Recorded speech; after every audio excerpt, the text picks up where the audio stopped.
Normal online class rules, protocols apply. So if you've got a question, raise your hand.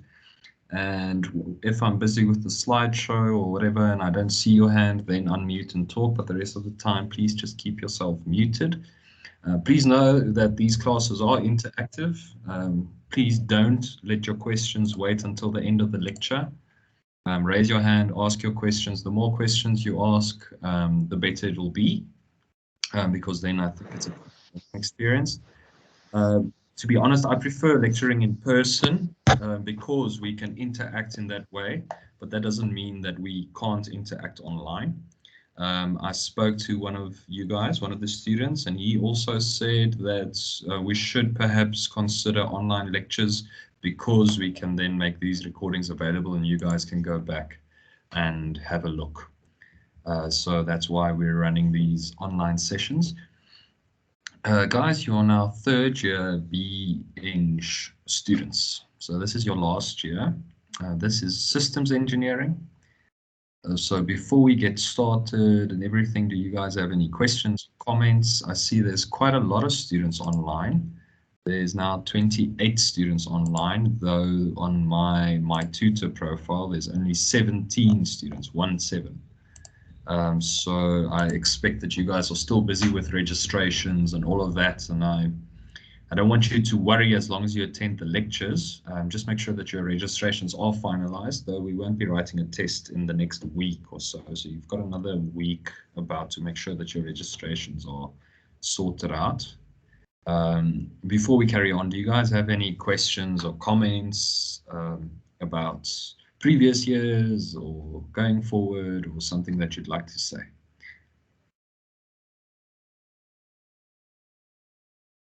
I don't see any comments. Great. Guys, welcome to 2022. Welcome to systems engineering.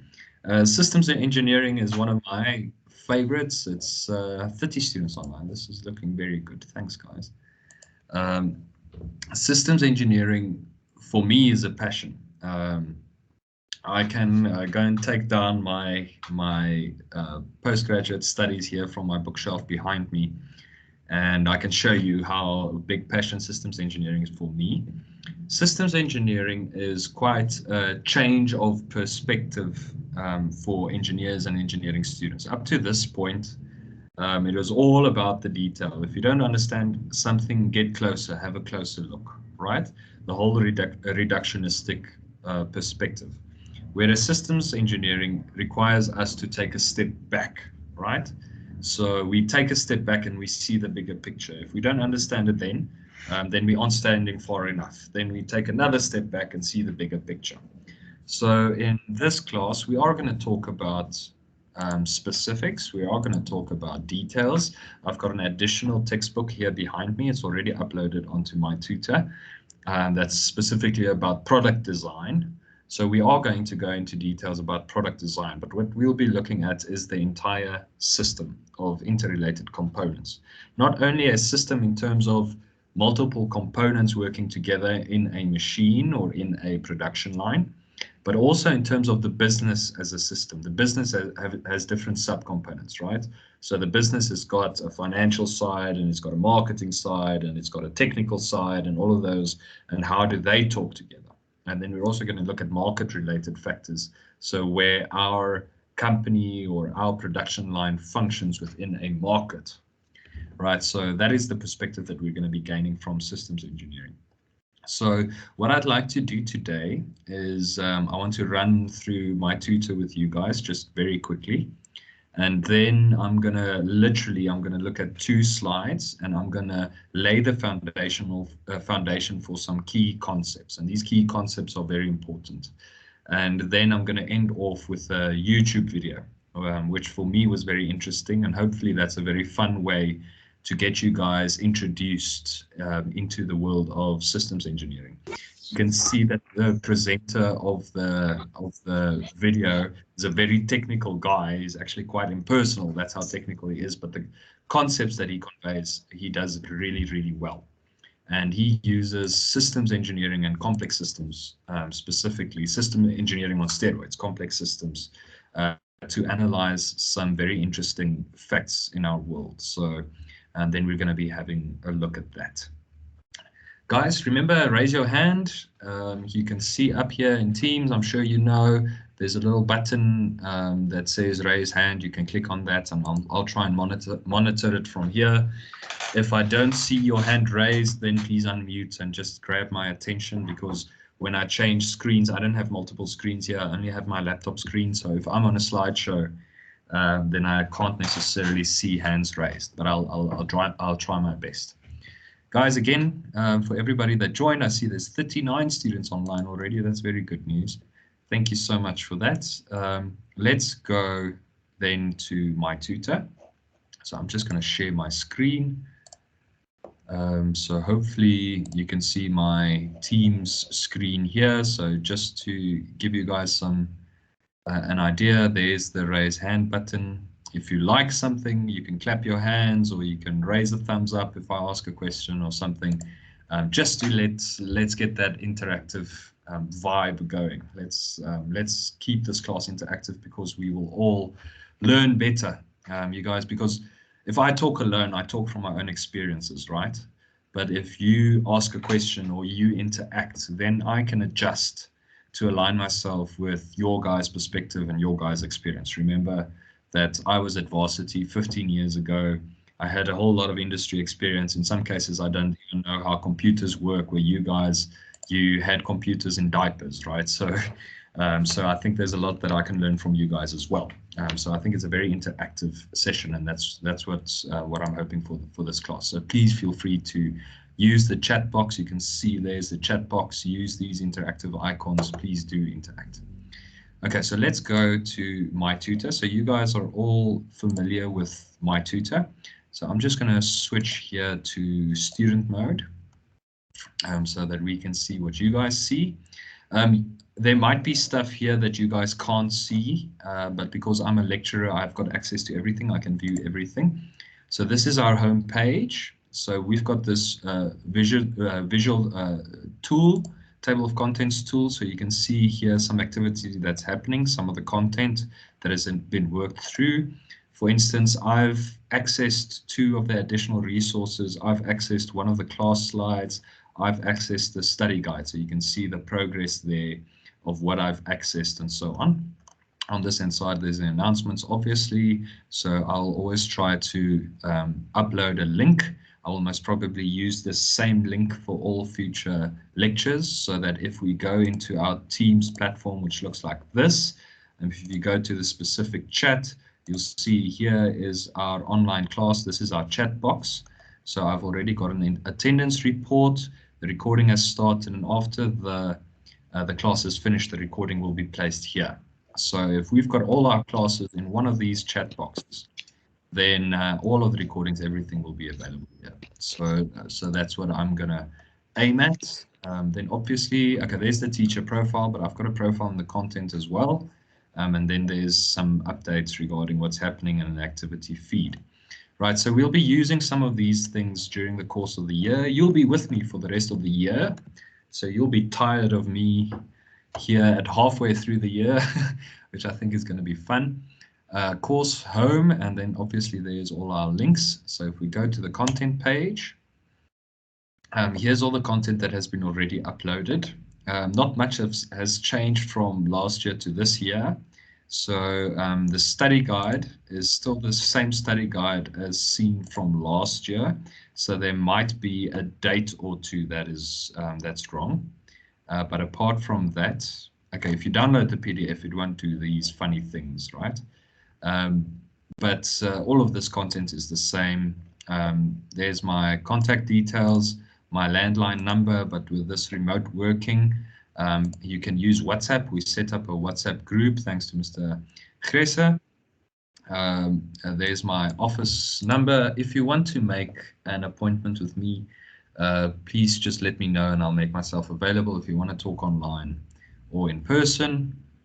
Okay, these are my contact times, but I have to be on campus for us to use those contact times. So please just make an appointment. Here's the content. So I've broken it down into weeks. Week 1 and 2, we'll do chapter 1, which is introduction.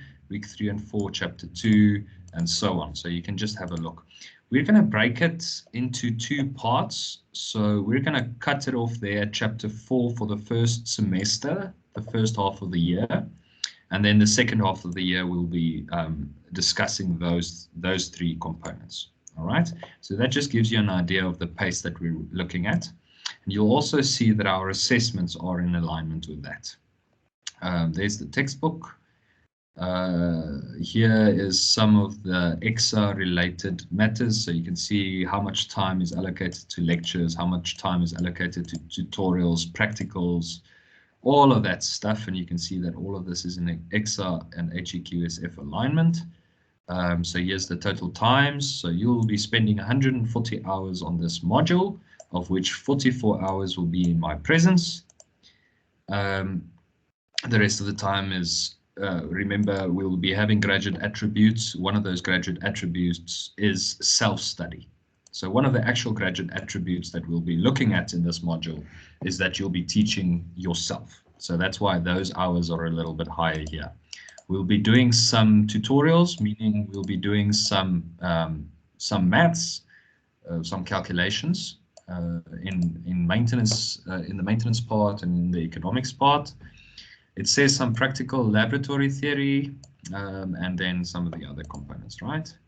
So let's just go down. Obviously, graduate attributes, you'll be doing graduate attribute 1 in assignment 1 and graduate attribute 9 in assignment 2.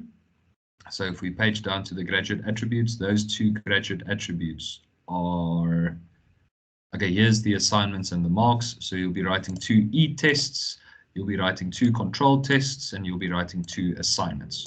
So you can see how these break up. So those 3 will be in the first semester and those last 3 will be in the second semester. Okay.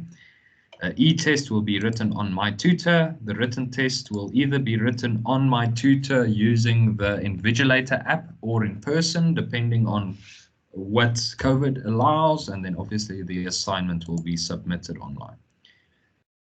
All right. These are just some basics, some words. Okay, the graduate attributes, graduate attribute number 1.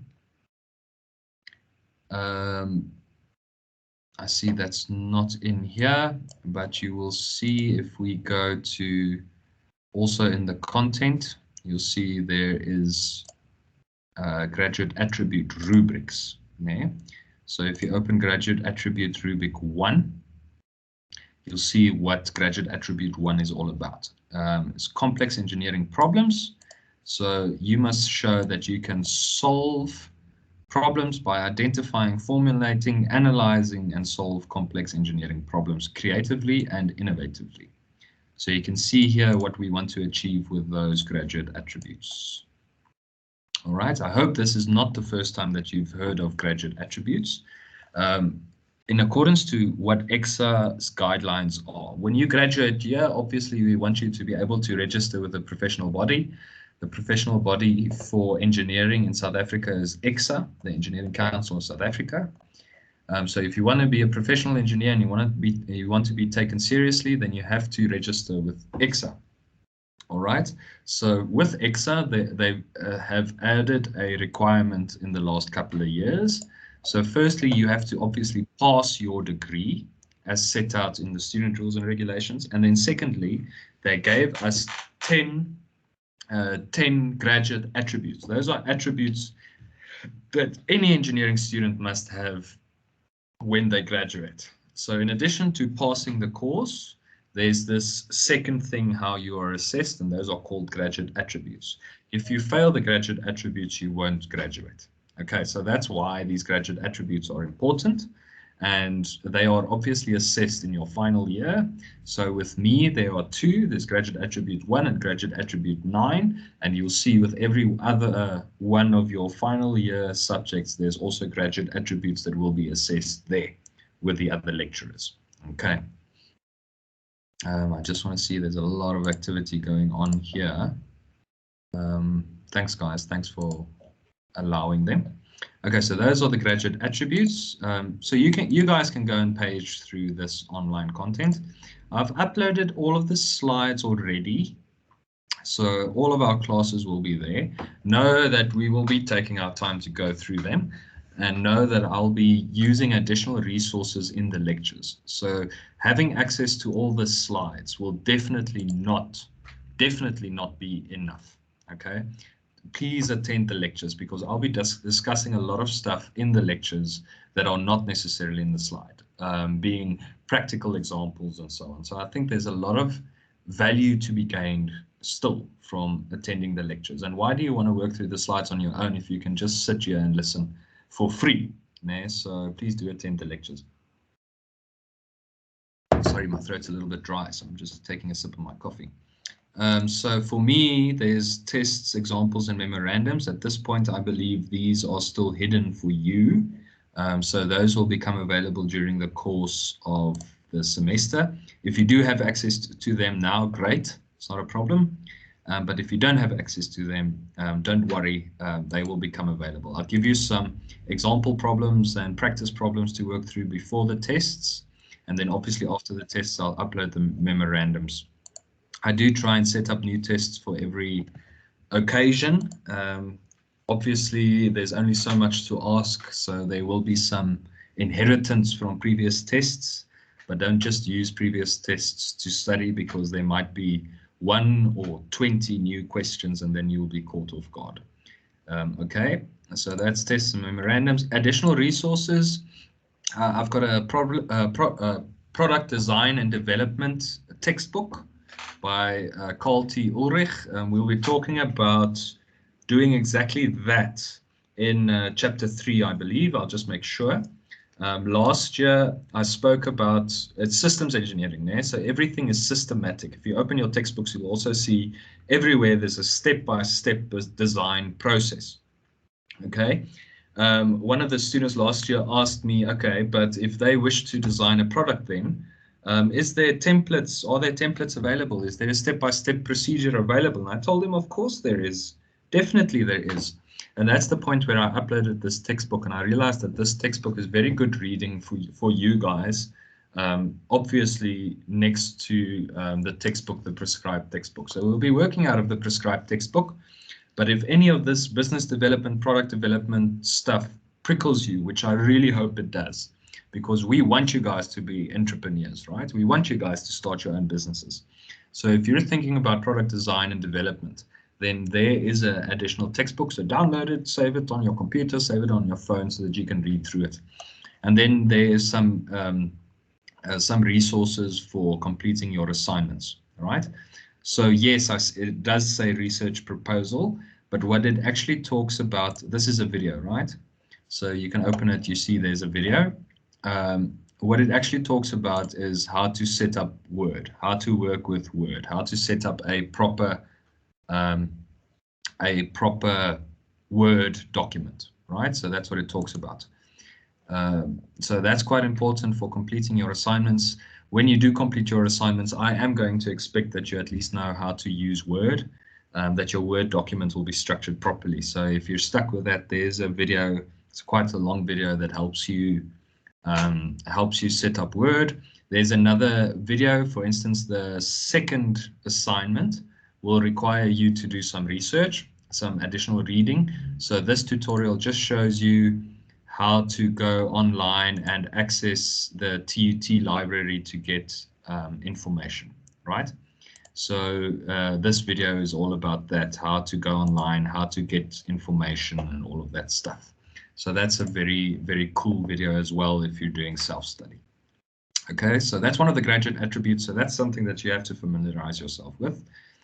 And then obviously later on in the semester, later on in the year, there will be lecturer evaluation. Okay. So that's the content. Your quizzes will be uploaded here. At the moment, you won't be able to see any quizzes, but if I go back to lecture review, you'll see that there's already a couple of quizzes loaded. They will become available when it's time to write them, and your assignments as well will also be uploaded here. So as you progress, I'll go over to the lecture review now so that you can see all of this stuff is already there. So let me just go back to my view, my editing view. So you can see it looks a little bit differently. So if you go to quizzes, you'll see that all of these quizzes are already uploaded, including that natural science test that we didn't get to last year. But they're just hidden. So when the time comes, they'll be unhidden and they'll be made available. Okay. The assignments are also there already.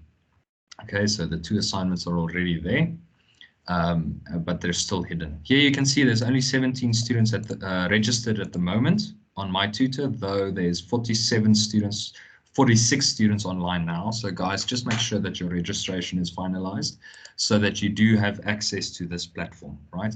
You won't be able to submit an assignment. You won't be able to write a quiz if you aren't registered. Okay, guys, I'm still working on this, but your grades setup, which should automatically update here, right? So your grades should automatically be updated here. So if you write a quiz, this quiz's marks will automatically go into the grade section, and it will automatically then update your grades. So hopefully, if all goes well, I've been struggling with this grades thing, but if all goes well, right through the year, right through the semester, you should have an exact idea of where you are. Okay, of how you're progressing, what your average, what your target average for the end of the year is, all of that. So if I can get this running properly, you can see that I'm still struggling with it. But we haven't written our first test yet. So the moment that we have written our first test, all of that, this grades should be updated and made available. So at that point, it should all be transparent until the end of the year. Okay, so there shouldn't be any surprises. A second thing, remember, student rules and regulations says that I've got 2 weeks to mark. So obviously, if there's a e-test that we're writing, your marks should be available immediately. But something like a control test and something like an assignment, please do allow me for 2 weeks to mark. Assignments take quite some time to mark, and I'd always try to do it properly, right? So please allow me 2 weeks. Don't submit the assignment on Friday and then Monday morning start bugging me for the marks. So I will try and accommodate you guys, and I hope that I can enforce that you guys accommodate me as well. It is about a relationship. It is about back and forth. Okay, so let's work together, and I think we will get an amazing result at the end of the year. Systems engineering is really a fun module. It's a really applicable module. I've lectured other modules where students raise their hands in class and ask me, where in my life am I going to use this? And I struggle to give them an answer. But it's not the case for systems engineering. Systems engineering is a point of view. Systems engineering is a way of thinking. And I believe that you will use systems engineering every single day of your life after you finish this module. You have probably used them before and not realized it. So systems engineering, I think, is a very fun module. It's a very useful module, and I think it's definitely something that you will be using for the rest of the year. Okay, guys, just one more thing. I've said hello. I've told you who I am. You have met me before, but officially, I just want to give you some feedback on who I am. So let me just go back to student view. Let's go into the content, and then I can show you that page.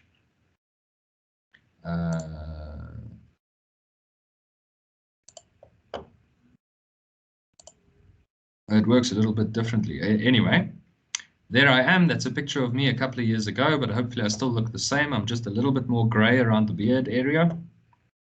That's me. You've probably met me before. You've run across me in the office and thought that I was a student because I've still got a boyish face. I did my bachelor's in engineering straight out of school at University of Pretoria.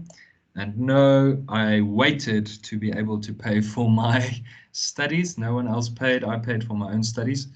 I waited and did odd jobs to do it, so it was tough. So you guys, I know what it is to struggle at varsity financially and stay in really bad places and eat every second day and so on. I know what it is. So definitely, if you guys get stuck, talk to me.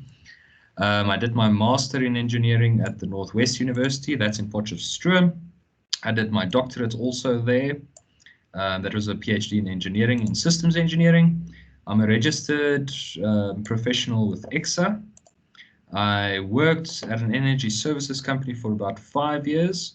And then I went to public sector. I worked for the Department of Water and Sanitation. I worked there for 4 years, but only 2 years I was section head at large capital projects, which is at infrastructure development.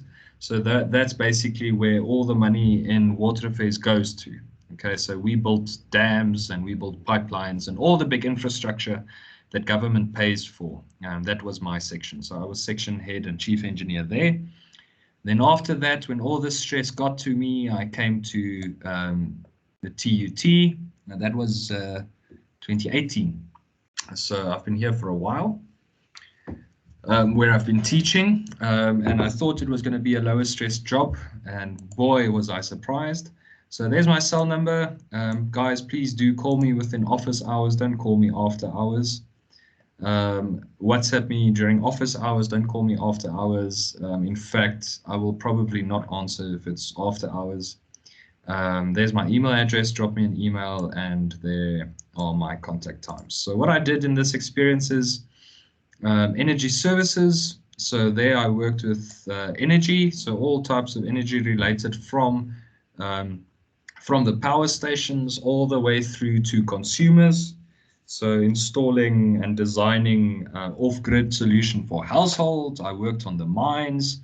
I worked on plants, several different types of plants. I worked at glass factories. I worked at cement factories. I worked at some of the mines plants, refining plants. So I've got a lot of exposure there in the energy sector, which was also process related. So I had my finger there in the processes as well. And then obviously here we did a lot of portfolio and project management. So we managed contractors, we built big infrastructure and so on. And then obviously I've got some teaching and research experience. So that's an introduction to me. So what I think I'm going to do now is I'm just going to pause my lecture for a moment and go back to our class. And remember, this is still very informal. So guys, if you've got any questions, please ask them now before we get stuck into our first day's lecture. It's not going to be a long lecture. Like I said, I'm literally going to show you 2 slides and try and convey a single concept, a very important foundational concept. I see one hand raised. There's a Mello, yeah? Yes, I was asking about the test. Are we going to write them online or on paper? Okay, so 2 tests are going to be online, and 2 tests are going to be control tests. So those control tests would be one of 2 ways. We don't know yet. So the one way will be, it will be written on paper, but using the Invigilator app. Or the second way will be, we will book a venue on campus. We will come in and we will come and write with invigilators there. So those are control tests. I hope that answers your question. Your assignments will be written either by hand or in Word and then submitted online. Okay. Okay, thank you. Excellent. Thanks, man. Sekatane. Morning, sir. Yes, how can I help you? I just want to ask, with the natural sciences content that we were supposed to cover and write a test on in January, are we still gonna, how is it gonna be integrated into the module? Are we still gonna like revisit that work, or are we just gonna write the test somewhere in the middle of the year? Okay. So what we're going to do is we still have to write an assessment on the natural sciences part. That assessment will count 5% of this module's grade. All right. I have lectured that with you guys last year. Dr. Adenuga, or not last year, last semester, which was in January. So I've lectured my component. Dr. Adenuga has lectured his component to my understanding. You guys must ask me if you want a refresher. So then we can just refresh that work. I have recorded the lecture, so I will upload that lecture into the content folder, so you can go and watch that lecture again. But I'll communicate in due course when that assessment will take place. So that assessment will be assessed as part of this course. So it will count 5% of this grade for this course. So it can happen at any time during the year. We'll see when we get ahead of schedule when we can fit in that assessment. Is that okay? Excellent. Thanks, man. Okay. Kalabeni. Please help Morning, me. sir. Good morning, man. Please help me with pronunciation there. Yeah, you were there. That's right. Okay, excellent. I just want to ask if the model is continuous or not. It is continuous assessment, yes. It is continuous assessment, so you won't be writing exams. Okay, thank you, sir. Okay. Remember, guys, continuous assessment, you're still writing a control test, though you won't write an exam exit. Okay, so that's why we have those two control tests where we need invigilation. But it is continuous assessment. Okay, so we've got a little bit more control over that.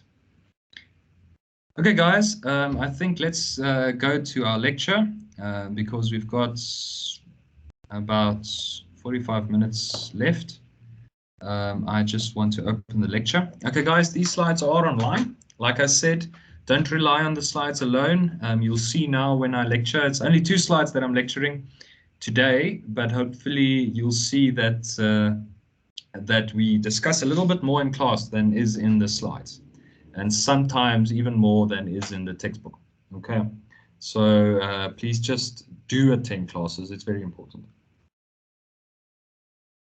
So chapter 1 is all about introduction to systems engineering. Now, what is system science and how does it fit into engineering? A little bit of a background and introduction. So that's what we'll be talking about in chapter 1. To give you an idea of where systems engineering comes from. Systems engineering is one of the newer engineering fields. It came up in the 1970s, 1980s. What happened was they started designing aircraft, right? Commercial aircraft. And because aircraft, it's have very small tolerances in terms of design, they realized that the cost of aircraft was sky high. The cost of air travel is sky high, so high that normal people can't afford it. So they started using systems engineering to help them design aircraft. So that's where systems engineering was invented. It came from aeronautical engineering, right? The design of aircraft. And after they used it there, they realized that this is applicable in a lot more places. So after that, they started applying it into technological design, so computers and that type of stuff. And today it's a foundational principle of nearly everything we do as engineers, right? So it hasn't taken long, but the penetration of what systems engineering has reached critical mass in engineering, right? So nearly every engineering science incorporates systems engineering. Systems engineering, like I said, is all about seeing the bigger picture, right? So if we design, say we are, okay, you guys are all industrial engineers, so systems engineering comes a little bit more naturally for you. But if you look at mechanical engineering, electrical engineering, all of that stuff, what is it all about? It's all about detail, right? So you've got this gearbox that you have to design, and you go into detail. What is the tolerances? What is the speeds? All of that, detail, detail, detail.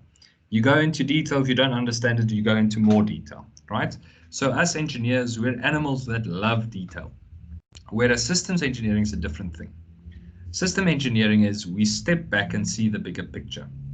We step back and see the system for the sum of its parts, right?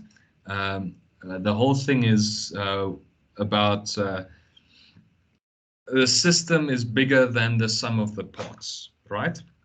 So that's what we're talking about, systems engineering. And to describe that, let's look at some definitions. A system is an assemblage or combination of elements or parts forming a complex or unitary whole, right? So that's what a system is. A system is an assemblage, is how parts are put together, how elements or parts are put together to function as a unitary whole, to function as a single whole, a single thing, right? So a car, for instance, I usually use the example of a car because everybody's got exposure to cars.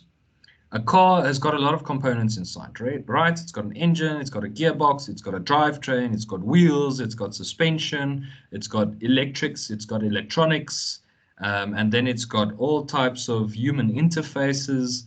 So those are all elements or parts And when you assemble all of those parts, you get a unitary whole, which is a car.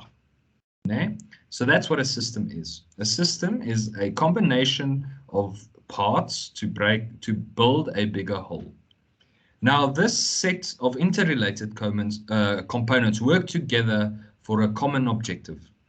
So if we've got assemblage of parts, but they don't work together, then it's not a system. Okay? So they have to work together. They have to have a common purpose, right? For instance, the car, what is the purpose? Is to get the person that is driving that car somewhere safely, to transport somewhere safely. So all of the subcomponents in that car works together to reach that whole, right? So the suspension is there. Why? To keep the passenger comfortable, right? The air conditioning is there. Why? To keep the passenger comfortable. The engine is there. Why? To move the passenger somewhere. The wheels are there. Why? To move the person somewhere. So that's all of the different components inside a car work together to move a person, a human being, from one place to another in a safe and comfortable manner, right? Some cars even focus on doing it in an exciting and safe manner. So if you've got a sports car or an off-road vehicle or whatever you like, you buy it, and its whole aim, its whole purpose is to get the passenger where he wants to go safely, excitingly, or in whatever manner it chooses, right? There is no system if there is absence of unity. So it's just what I said. If these components don't work together, then it's not a system. For instance, us as a class, if you and I, we don't see eye to eye, well, it's not even necessary to see eye to eye. If you and I can't work together, then we're not a system, because then we don't have a common purpose. But at this moment still, we've got a very common purpose, and that purpose is to graduate you guys as the best possible engineers that you can be, right? So that's our common purpose. I'm aimed towards that purpose. You are aimed towards that purpose. To go in specifics, my KPIs are success rate, is how many of my students pass and how many of my students pass well. And your KPI is also to pass, right? So at this point, our key performance indicators, our targets are aligned. You want to pass, I want you to pass. Okay. If you don't pass, I get a hiding. And if you don't pass, then you don't get your degree. So at this point, our aims, our purpose, our objective is aligned. And we are different sub-elements, but we're working together as a class group, as a unitary whole. So for that matter, you can see us in the class here, me as lecturer, you guys as students. You can see us as a system working together. You will also learn from each other. You will study together. So you and your classmates are also parts of that functional system. All right. So if there's no unity, if there's no functional relationship, if there's no common purpose, then it's not a system. Okay. So this stuff seems arbitrary. This stuff seems so straightforward. But you will see as we carry on with the more detailed components, where that functional and useful relationship, where that comes apparent. When we look at product design or setting up a manufacturing business, now you've got a finance team and you've got a technical design team. And very seldomly those two people sit around the same table because they're fighting for different things. The technical design team obviously usually fights for quality production, whereas the finances team, they fight to reduce the production cost. And those two very often don't align. And that's why it's very easy for a manufacturing company to not function as a system. But it's very important that it does function as a system. We have to find ways through system engineering, using system engineering, to align the functional relationship of those two components. So us as engineers, when we design, we have to design keeping cost in mind. And those finances guys, they have to work with the finances and market in a way that it keeps quality in mind, right? So that those two targets, that purpose, that objective remains aligned. Why? Because then we are a functional system that can be optimized. Okay, so it seems arbitrary. It seems very straightforward that yes, all the parts of a system must work together in functional relationships to reach a common goal. It seems straightforward. It seems basic, but it's not necessarily basic. Okay. Like I said in the company, it's not necessarily the case that these components work together. So let's go into and look at why and what systems are. Okay, a purposeful action performed by a system is its function. Okay, that makes sense. The action that the system does is its function. It also seems basic, but you'll see somewhere along the line where it becomes more apparent. Sorry guys, my wife brought me a cup of coffee, so you could see her in the background of the video, so apologies for that. A common system function is that by altering a material, energy, or information. So why do we design a manufacturing system? Why do we design a production system? Why do we design a system in general? It's usually to change something. It's usually to alter something. In our case, for manufacturing, we alter a material. For instance, we blend carbon and chromium and iron to make stainless steel, for instance, right? So we alter the material. We alter an energy, for instance, in a car. We take potential energy and chemical energy in the fuel, and we convert that into kinetic energy in the movement, right? So the system's function is to change, alter the state of energy, or then alter the state of information, right? For instance, your marketing component of your company, that's a system, né? The marketing side of your company. What do? They take your production, your detailed design, the technical information. They take market information like who the people are we're talking to, and they transform that into marketing. So they transform all of that information into an advert or into where to advertise. Do I advertise on Facebook, or do I advertise on Instagram, or do I advertise on websites? Do I advertise via email? Do I advertise on TV? Where do I advertise, right? So they take that information, they transform that information into something else. Okay, so that's what systems do. They alter something. They alter material, they alter energy, they alter information. Okay, so here's the last part of our lecture, and it's going to take me about half an hour to discuss this. Okay, systems are composed of three things, or we break down systems into three things, right? Systems can be very complex stuff. That's why in systems engineering, I say we take a step back instead of going into detail. For instance, a gearbox, a drivetrain, and wheels. We don't go and we look at how this engine works and what.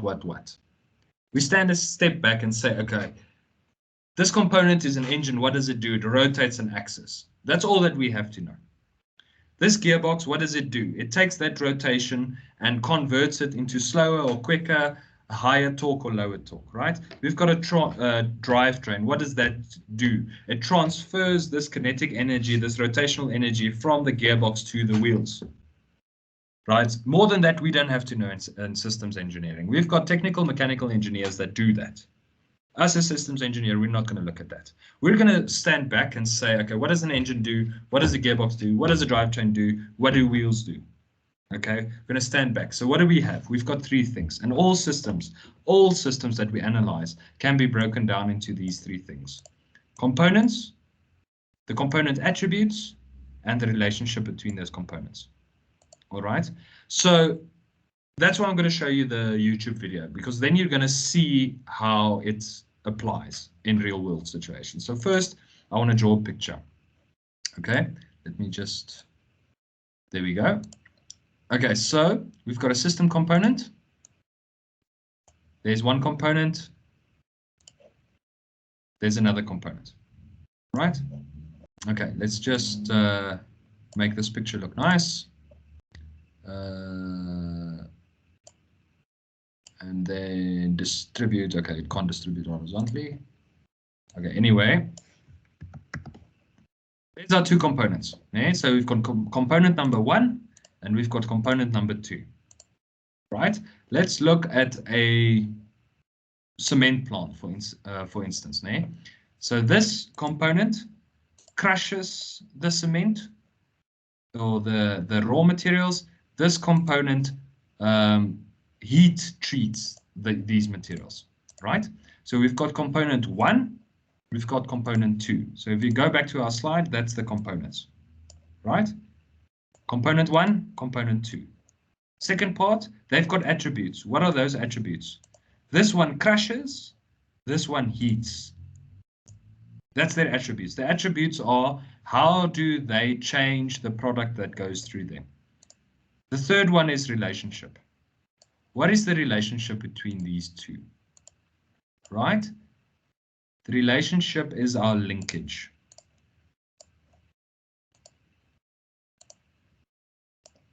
The relationship is our linkage. How do these two influence each other? What's the relationship between these two? Okay, so those are the 3 things that we're going to consider in systems engineering. Obviously, systems become a lot more complex than this, right? So we've got that, and then this, and it can get very complex. Okay?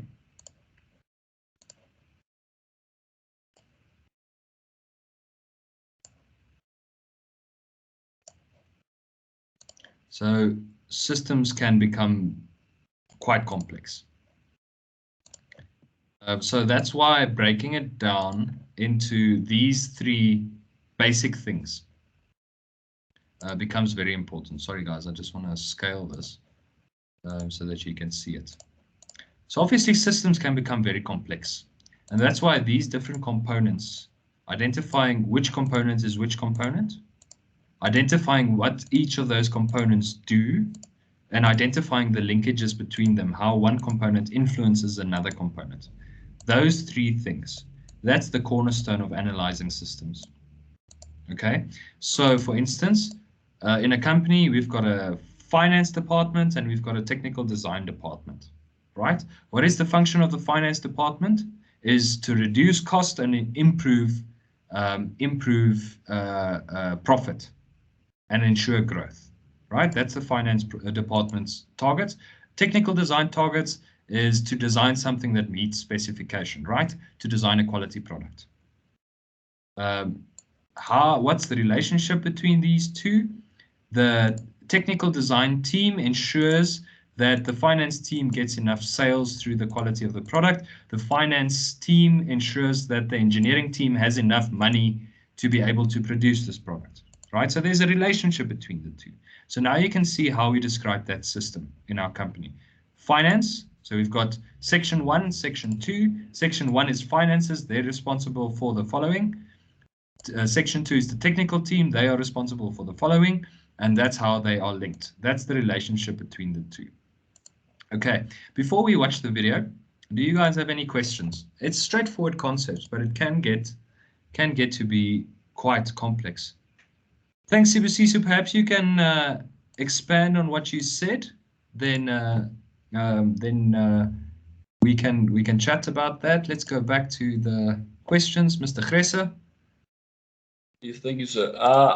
Just with regards to the relationships where, so use the example of the finance and the engineering department, are there certain cases where there is a relationship between maybe 2 departments, but not necessarily they feed each other, in a sense that maybe one department only feeds the other department, but it doesn't come back to that department, but only at the big outcome, then it comes back to the department in a sense? Yeah.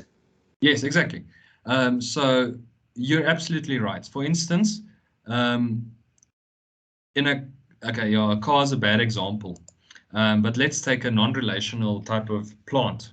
For instance, in a cement plant. Okay, so remember, these are foundational principles. These are philosophical principles. You can apply them to operational design. You can apply them to production. You can apply them to manufacturing. You can apply them to company design, right? We're going to look at company design a little bit later on, but you're absolutely right. For instance, in a cement plant, I've got a mill and I've got a kiln. The kiln changes the chemical composition of the raw material by heat treatment, right? So they burn at 1,400 degrees Celsius. They change raw materials into calcinites through the process of calcination, right?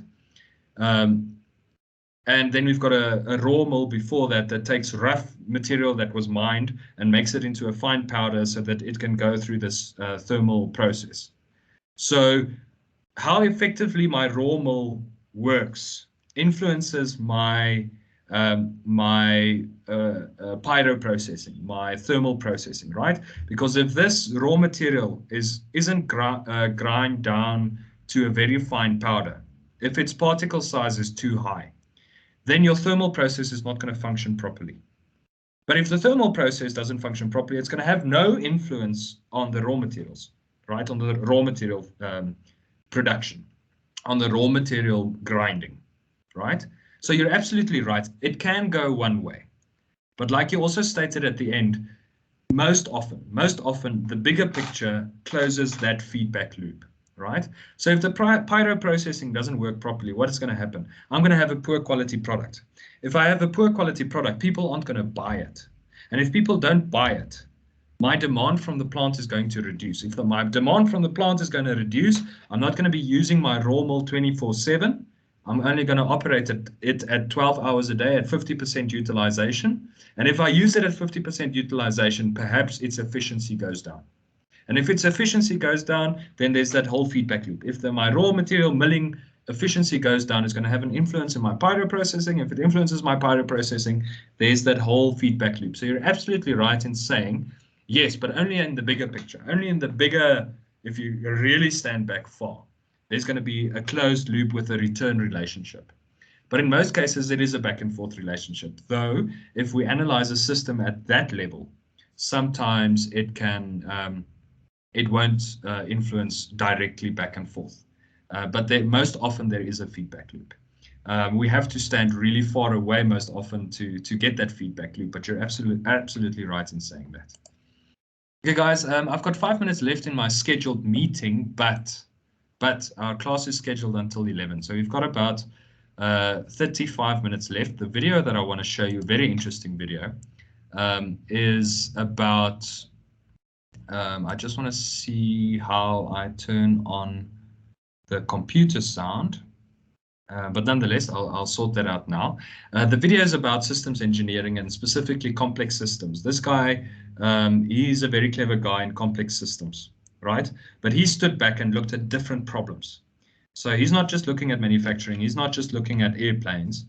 He took a step back and see, okay, listen, but what can we analyze using the same principle? So it's a very interesting video. So if you'll allow me, I'll just show you this video now. Sorry, I just want to, it just showed me that window now. Come on, there it is. Okay, computer audio. Guys, I'm going to play. Just give me a thumbs up if you hear it. Great, okay. So it's a TED Talks video,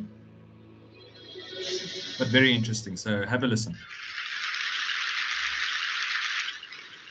When the crisis came, the serious limitations of existing economic and financial models immediately became apparent.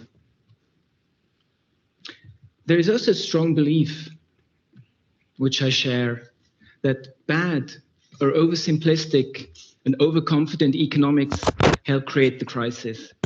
Now, you've probably all heard of similar criticism coming from people who are skeptical of capitalism.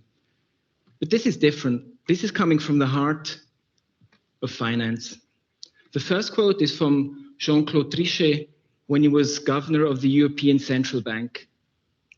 The second quote is from the head of the UK Financial Services Authority. Are these people implying that we don't understand the economic systems that drive our modern societies? It gets worse. We spend billions of dollars trying to understand the origins of the universe, while we still don't understand the conditions for a stable society, a functioning economy, or peace. What's happening here? How can this be possible? Do we really understand more about the fabric of reality than we do about the fabric which emerges from our human interactions? Unfortunately, the answer is yes. But there's an intriguing solution which is coming from what is known as the science of complexity. To explain what this means and what this thing is, please let me quickly take a couple of steps back. I ended up in physics by accident. It was a random encounter when I was young. And since then, I've often wondered about the amazing success of physics in describing the reality we wake up in every day. In a nutshell, you can think of physics as follows. So you take a chunk of reality you want to understand, and you translate it into mathematics. You encode it into equations. Then predictions can be made and tested. We're actually really lucky that this works, because no one really knows why the thoughts in our heads should actually relate to the fundamental workings of the universe. Despite the success, physics has its limits. As Dirk Helbing pointed out in the last quote, we don't really understand the complexity that relates to us, that surrounds us. This paradox is what got me interested in complex systems. So these are systems which are made up of many interconnected or interacting parts, swarms of birds or fish, ant colonies, ecosystems, brains, financial markets. These are just a few examples. Interestingly, complex systems are very hard to map into mathematical equations. So the usual physics approach doesn't really work here.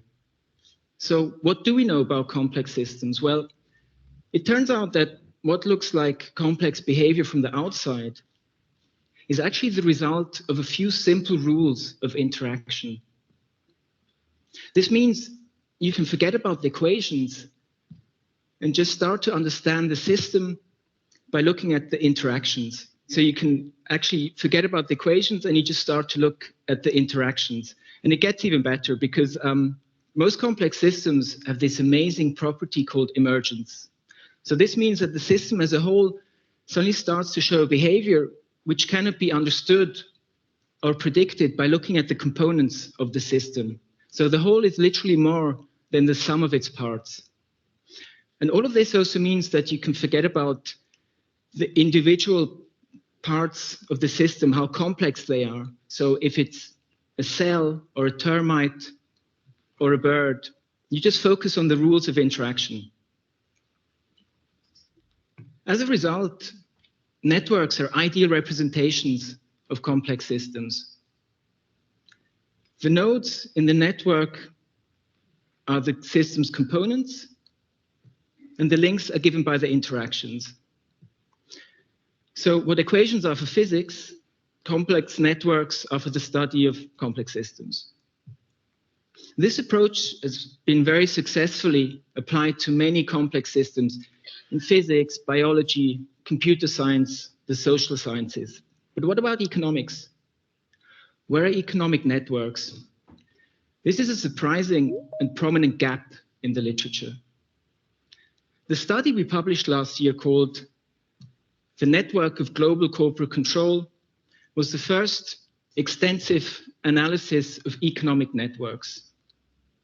The study went viral on the internet, and it attracted a lot of attention from the international media. This is quite remarkable because, again, why did no one look at this before? Similar data has been around for quite some time.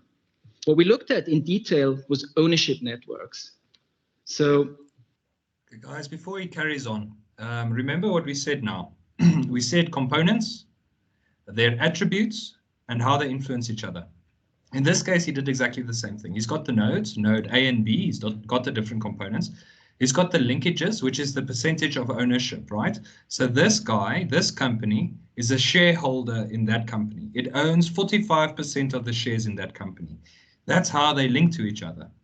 And then the attributes of the components are the value of the firms in dollar amount. So you can see how he uses systems engineering and how these three basic principles that we're talking about has been applied here. So we've got the components, which are the nodes, node company 1, company 2, company A, company B. We've got their attributes, which is the value of those companies, how big are those companies in dollar value. And then we've got links. How do they influence each other in terms of percentage of stock ownership? Okay, let's carry on to hear what he says. Here, the nodes are companies, people, governments, foundations, etc. And the links represent the shareholding relation. So shareholder A has X% of the shares in company B. And we also assign a value to the company given by the operating revenue. So ownership networks reveal the patterns of shareholding relations. In this little example, you can see a few financial institutions with some of the many links highlighted. Now you may think that no one's looked at this before because ownership networks are like really, really boring to study. Well, as ownership is related to control, as I shall explain later, looking at ownership networks actually can give you answers to questions like, who are the key players? How are they organized? Are they isolated? Are they interconnected? And what is the overall distribution of control? In other words, who controls the world? I think this is an interesting question. And it has implications for systemic risk. This is a measure of how vulnerable a system is overall. A high degree of interconnectivity can be bad for stability, because then distress can spread through the system like an epidemic. Scientists have sometimes criticized economists who believe ideas and concepts are more important than empirical data, because a foundational guideline in science is let the data speak. Okay, let's do that. So we started with a database containing 30 million ownership relations from 2007. This is a lot of data. And because we wanted to find out who rules the world, we decided to focus on transnational corporations, or TNCs for short. These are companies that operate in more than one country. And we found 43,000. In the next step, we built a network around these companies. So we took all the TNC's shareholders and the shareholders, etc., all the way upstream. And we did the same downstream and ended up with a network containing 600,000 nodes and 1 million links. This is a TNC network which we analyzed.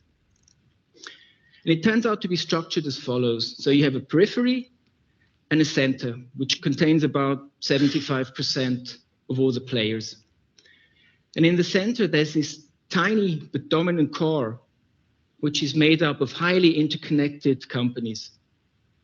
To give you a better picture, think about a metropolitan area. So you have the suburbs and the periphery. You have a center like a financial district. Then the core would be something like the tallest high-rise building in the center. And we already see signs of organization going on here. 36% of the TNCs are in the core only, but they make up 95% of the total operating revenue of all TNCs. Okay, so now we analyzed the structure. So how does this relate to the control?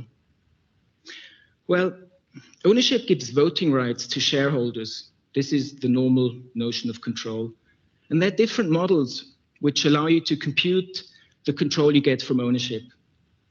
If you have more than 50% of the shares in a company, you get control. But usually it depends on the relative distribution of shares. And the network really matters.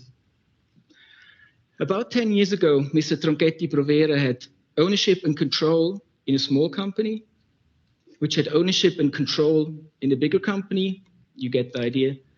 This ended up giving him control in Telecom Italia with a leverage of 26. So this means that with each euro he invested, he was able to move 26 euros of market value through the chain of ownership relations. Now, what we actually computed in our study was the control over the TNC's value. This allowed us to assign a degree of influence to each shareholder. This is very much in the sense of Max Weber's idea of potential power, which is the probability of imposing one's own will despite the opposition of others. If you want to compute the flow in an ownership network, this is what you have to do. It's actually not that hard to understand.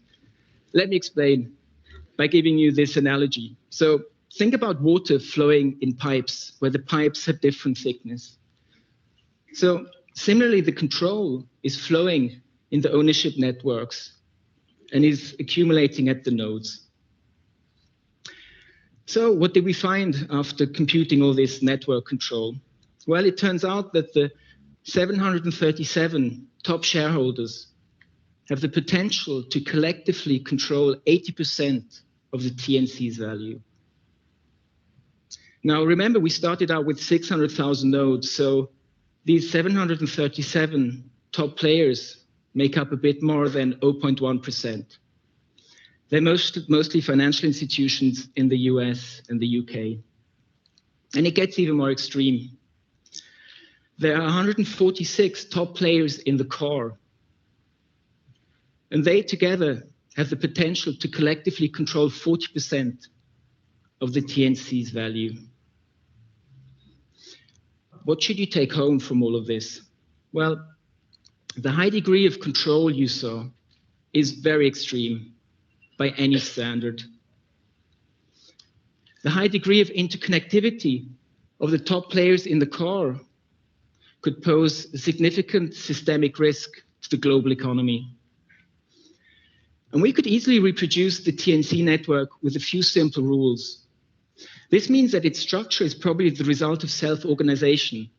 It's an emergent property which depends on the rules of interaction in the system. So it's probably not the result of a top-down approach like a global conspiracy. Our study is an impression of the moon's surface. It's not a street map. So you should take the exact numbers in our study with a grain of salt. Yet, it gave us a tantalizing glimpse of a brave new world of finance. We hope to have opened the door for more such research in this direction.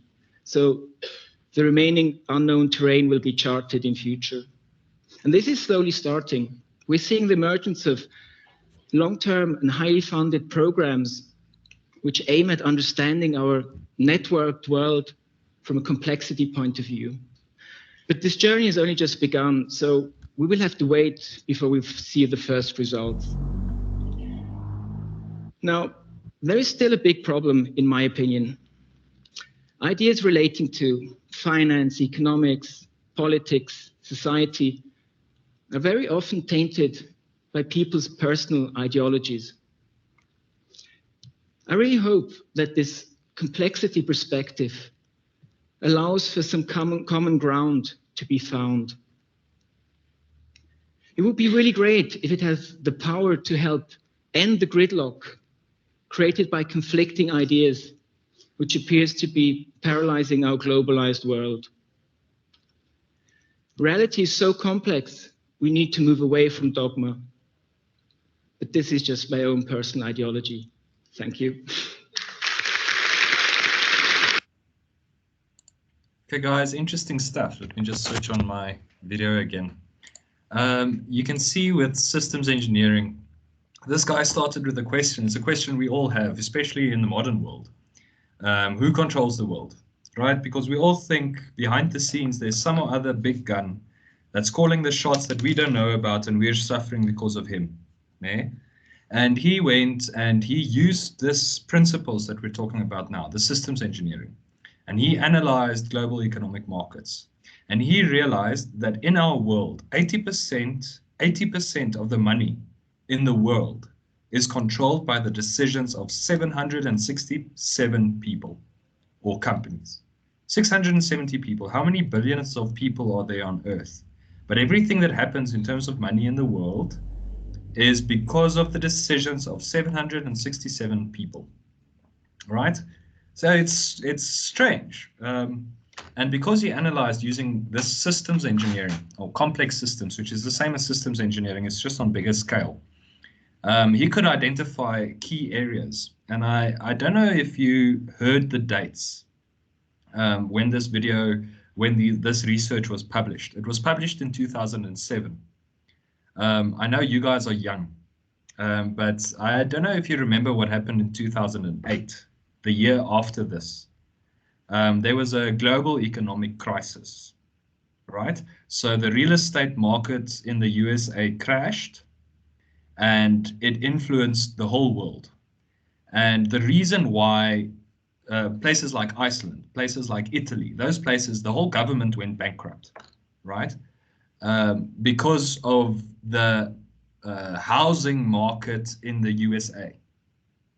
So can you imagine that? And here he sort of showed us why. Because this system was so closely interlinked that if something bad happens to one of these players, one of these companies, it influences all of the rest. And when you say that 80% of the world's economy is controlled by the decisions of 600 or 767 people, 670 or 767 companies, then you realize if one of those companies fall, if one of those companies takes shots, how the entire world will suffer from it. So that gave us an idea of how the world economy works. And I agree with him when he said, yeah, no, it's not a global conspiracy. There's no kingpin that sits behind the scene, the Illuminati or whatever that controls everything. But it was an emergence of a pattern. The pattern is that personal greed comes in such a way that the guy wants more and more and more and more control. And if you multiply that over hundreds and thousands of years of economy, this has emerged where 767 of the world's billions of people controls 80% of the world's finances through their decision. And if one of these guys makes a poor decision, it influences the whole world's economy. In 2008, we saw that with the financial collapse of the US housing market. It influenced Wall Street, and when Wall Street in New York was influenced, those big companies, those big banks were influenced. Iceland, which doesn't even own a piece of land in the USA except for the embassy, went bankrupt. The people there went without food. Italy went bankrupt. People there went without food. Until today, they're struggling to recover their economy. It's 2008, it's now 2022, so it's 14 years later. They're still struggling to recover from the housing collapse in the USA. So that's just an anecdote, which I think was very interesting for me. But it shows you the power of systems engineering and how we can apply it in literally everything and anything. All right, guys, I'm going to finalize now. I'm going to finish off. Mr. Gresse, you've got a question? Yes, so thanks.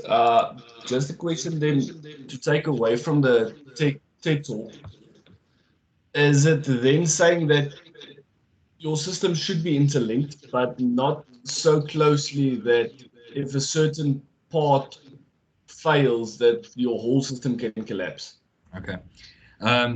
It depends on what you're designing. Right, so if the world's economy is dependent on something, it's very exposed to risk. And in 2008, we realized what this exposure to risk means, right? So exposure to risk can be reduced. We're not analyzing risk. I've analyzed risk for other companies, but if you look from a risk perspective, which comes into the design of your company, because you want to be immune to risk, or you want to be immune to unfavorable shock, if I can put it that way. Right? One of the ways to do that is to diversify your risk. When you do investments, and you guys will be high performance, you will most probably earn high salaries. So somewhere in your life, you're going to invest. And some of the ways to make yourself immune to financial risk is to diversify your portfolio. Okay, so it's to gather or to place investment in places where they aren't interlinked. So if you lose one of these investments due to an unfavorable shock, your other investments stand alone and they can still contribute to your financial portfolio. So in that regard, yes, you want to diversify your risk. Whereas in a company, it depends on how you look at it. In a country like South Africa, having a distributed risk might, to some extent, be unfavorable. And this might not be a popular opinion. But if privileged people can't feel the suffering of underprivileged people, how will they act in a way as to help those people? And I think this TED Talk highlights that. Those 767 people have never had cholera. They've never had TB. They don't live in a shack. They don't have a river as their primary source of sanitation. So how can they influence 80% of the world's economy if they don't understand the circumstances? So in that regard, I think there is some translation of risk required in social circumstances, but definitely not in business, because I can't pay for a bad decision that some other guy in America made because he didn't think about it, because he was greedy, and I work really well here, and I try to build a stable financial portfolio for me and my family and my community, and then some other guy in America makes a bad decision, and now all of a sudden my investments for my family is worth nothing. So in that regard, I think, yes, translation of risk is bad. But in certain regards, I think it's good. So it depends on how you look at it. In a company, you design for it. Okay, so usually risk goes hand in hand with possible benefit, right? For instance, placing some money in a savings account and playing the lotto, right? If I place 20 Rand in a savings account, the risk is super low. It will definitely grow, but the potential benefit of that is really low, right? So I'll be gaining 4% of growth a year. So over a year's time, my 20 Rand will grow to 20 Rand and 80 cents, right? But if I play the lotto, my risk is super, super high with 20 Rand. Chances are I'm going to lose it. The risk is super high, but the possible benefit is so much higher, right? So if I play 20 Rand with this super high risk and it works out, then I score like 100 million Rand, right? So balancing your risk portfolio in this regard depends on your company's viewpoint, or you as the owner of the company's viewpoint, or you as a designer's viewpoint. For instance, in terms of technical design, elevators are designed with a safety factor of 9, depending on the application. So you're going to design this elevator, and you are going to, in the end, decide on a thickness of the rope, the steel rope that this elevator works on. So when you designed the thickness of that steel rope according to your forces, you multiply that by 9 for a safety factor. So you go into the technical designs, your design says, okay, with all your big calculations and your clever engineering ingenuity, you design it and it says your rope must be 20 millimeters thick to be able to carry this weight. And then SANA standard says, okay, you take that and you multiply it by 9. Okay, so it's got a safety factor of 9. Why? To reduce risk. But in designing aircraft, your safety factor is 1.2. So you design the thickness of a certain structural member in the aircraft. And when you've done your design, you multiply it only by 1.2 because of weight restrictions. So that shows you must design very accurately, but you can see how they expose themselves to risk. Elevators are very high risk. Why? Because the death toll in elevators and elevators going wrong and the maintenance on elevators, all of that poses a very high risk. So how do you compensate for that risk? You increase the cost of production by increasing your safety factor, right? But in airplanes, there's super good maintenance. There's super good operation. Everybody that works on an airplane is an expert. So, and there are very few airplane accidents per year. So there you've got a lower risk, and you compensate for that lower risk with spending less money by making your designs only a 1.2% safety factor. So I know it gets very technical, Mr. Gresse, but I hope that answers your question to some extent. Yes, it is good. Yes, it is bad. It all depends on your viewpoint on it. Okay. Guys, I didn't expect our first lecture to become so technical, so complex, but thanks for that. You're keeping my mind on its toes. And remember, I'm also just a person, so if I say something that sounds strange, please do go and do your own homework. Come back, prove me wrong. But I'm glad that we're having this good interaction and that we're moving somewhere. You know, the first lecture, usually we don't expect a lot, but today it really went successfully. Thank you so much, guys. With that, I wanna move towards closing this lecture, finishing this lecture. Thank you so much, guys, for your interaction. Your attendance was excellent. I hope we can keep this trend going forward. Just some closing thoughts, guys. Please remember to register so that you can get access to my tutor. On my tutor, I'll be placing this link for this video. Then you guys can go and watch the lecture again. So if you do have access, like I'm talking to the people that aren't in the lecture. So if you miss a lecture and I record it, just make sure that you've got access to my tutor, then you can go and log on and watch the lecture. Guys, I know everybody says this. Everybody says this. I've got a different viewpoint to it because I'm a lazy engineer. They say a good engineer is a lazy engineer. So I'm one of those lazy engineers. So my thought is, why do I want to go and sit and try and study this textbook on my own when I can just sit here in class and open my ears and listen? Guys, please do attend classes. It's beneficial for everyone. And the more people attend, the more viewpoints we have. And I really believe that there's strength in diversity. There's strength in different ideas. So if we work together, then our different ideas can grow our knowledge from you guys, between you guys, from you guys to me, from me to you, all of that. Okay, guys. So thank you very much for this lecture. I'll see you again next week, Tuesday.